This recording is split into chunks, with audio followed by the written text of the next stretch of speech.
teman-teman, di situasi yang seperti sekarang ini kita harus benar-benar menjaga kebersihan. Kita harus selalu mencuci tangan dan jangan lupa untuk menggunakan hand sanitizer. Kita harus membawa hand sanitizer ini kemanapun kita pergi. Dan bila dirasa tidak perlu untuk keluar, jangan keluar ya teman-teman. Yuk jaga diri sendiri dan jaga lingkungan sekitar.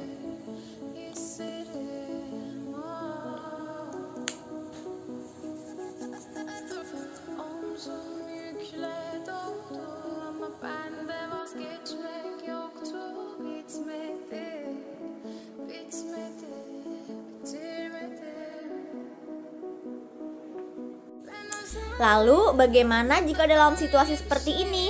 Apakah kita tidak perlu belajar? Jawabannya adalah kita tetap harus belajar, yaitu menggunakan media non-cetak. Mari kita simak penjelasan materinya. Selamat menyimak.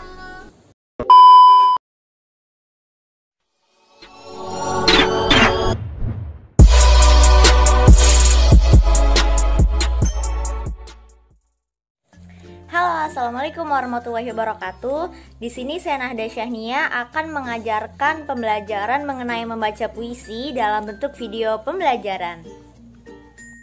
Pada video pembelajaran kali ini kita harus mengetahui apa saja KD yang ada di dalam proses pembacaan puisi ini. Jadi yang pertama kita harus mengidentifikasi struktur puisi baik melalui lisan maupun melalui tulisan. Yang kedua adalah mengklasifikasikan jenis-jenis puisi.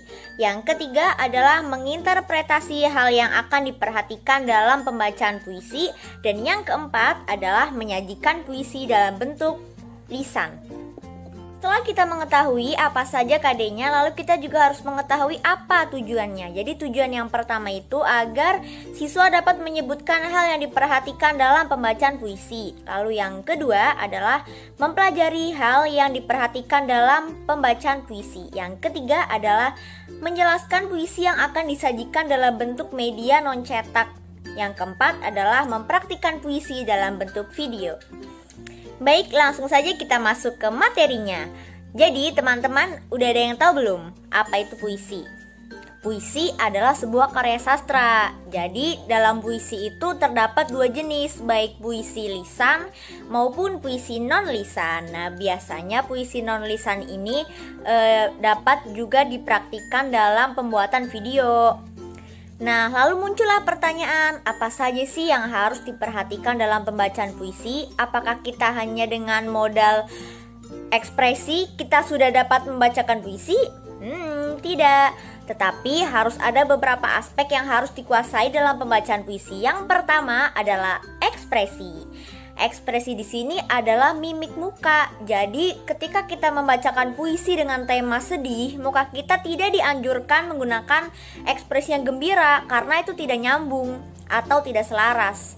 Lalu yang kedua yang harus diperhatikan adalah tekanan.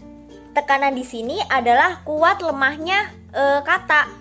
Ada saatnya kita membaca puisi dengan kata-kata yang harus ditekan untuk menegaskan kepada para penyimak, dan ada pula kata yang tidak perlu ditekan, itu juga untuk membedakan apa saja kata yang perlu dimaknai lebih seperti itu.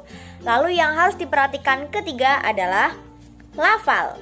Lafal adalah cara pengucapan dengan jelas.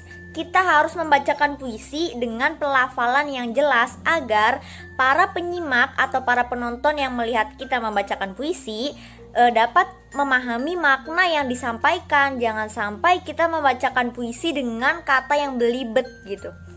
Lalu yang keempat, hal yang perlu diperhatikan adalah intonasi. Nah, teman-teman tahu nggak apa itu intonasi? Intonasi adalah naik turunnya nada. Jadi dalam pembacaan puisi kita tidak dianjurkan dengan nada yang datar, tapi kita juga tidak dianjurkan dengan nada yang terus meningkat. Tetapi ada saatnya kita menggunakan nada yang datar, ada saatnya kita menggunakan nada yang lemah turun, ada saatnya kita menggunakan nada yang tinggi. Contoh menggunakan nada yang tinggi itu pada saat kita membacakan semangat, itu kan harus tinggi seperti itu. Lalu apa saja sih jenis-jenis puisi itu? Nah, di Indonesia sendiri ada beberapa jenis. Yang pertama ada jenis balada, yang kedua ada jenis elegi, yang ketiga ada jenis epigram, yang keempat ada jenis himne, dan yang kelima ada ode, keenam ada romansa, dan yang terakhir ketujuh ada satire. Nah, setelah saya menjelaskan apa itu puisi, apa saja jenisnya, bagaimana cara mempraktikannya, apa saja yang perlu diperhatikannya, di sini saya akan memberikan dua tugas. Yang pertama tugas individu dan yang kedua adalah tugas kelompok. Tugas individu adalah teman-teman membuat puisi dengan tema pahlawan yang akan dibacakan di depan kelas. Dan yang kedua adalah tugas kelompok, yaitu teman-teman akan membentuk sebuah kelompok yang terdiri dari 4 atau 5 orang. Nantinya dalam kelompok tersebut akan dibuat puisi berantai dan teman-teman akan membacakan di depan umum juga. Dan teman-teman yang tidak membacakan puisi di depan umum akan memberikan saran atau masukan untuk evaluasi ke depannya. Demikian yang dapat saya sampaikan. Setelah ini ada sedikit cuplikan pembacaan puisi oleh saya, Nahda Syahnia, akan dapat dijadikan sebuah gambaran bagaimana cara pembacaan puisi. Dan kita masih sama-sama belajar, tidak ada yang sempurna. Jadi mohon maaf apabila dalam pembacaan puisi saya masih ada kekurangan. Terima kasih. Indonesia pada hari depan Indonesia adalah 200